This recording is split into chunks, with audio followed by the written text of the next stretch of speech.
সম্পূর্ণ নতুন রূপায় লতি ভাজি। দেখেন পেঁয়াজ আর মরিচটা ভেজে নেবেন, এর মধ্যে সামান্য একটু জিরা দিয়ে দিবেন, কাঁচা আস্ত জিরা, তারপরে হলুদ গুঁড়ো, লবণ গুঁড়ো দিয়ে একটু ভেজে নিয়ে এর মধ্যে দিয়ে দিতে হবে লতিটা আমি আগে থেকে কেটে বেছে নিয়েছিলাম। দেখেন আলু ঝুরি করে কেটে নিয়েছি, আর লতি আসলে আলু যেভাবে ভাজি করে সেভাবে ঝুরি করে কেটে নিতে হবে।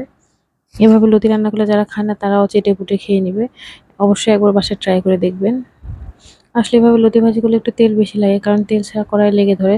ঠিক যেভাবে করলা ভাজি করেন সেই প্রসেস, কাঁচামরিচ দিতে হবে, অবশ্যই গুঁড়া মরিচ দেওয়া যাবে না, তাহলে কড়াই লেগে ধরবে।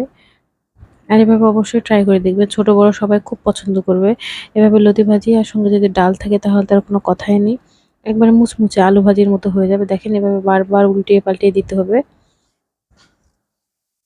বারবার উল্টিয়ে পাল্টিয়ে দিবেন, দিয়ে চেষ্টা করবেন। দেখেন এই যে আসলে অনেক সময় লাগে, সময় সাপেক্ষ, বাট খেতে অনেক মজা। অবশ্যই ট্রাই করে দেখবেন, দেখে কমেন্ট করে আমাকে জানাবেন আসলে আপনাদেরটা খেতে কেমন হয়েছিল।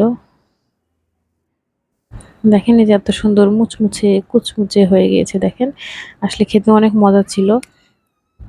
গরম ভাতের সঙ্গে যদি এরকম একটা ভাজি হয়, আর কোনো কথা নেই।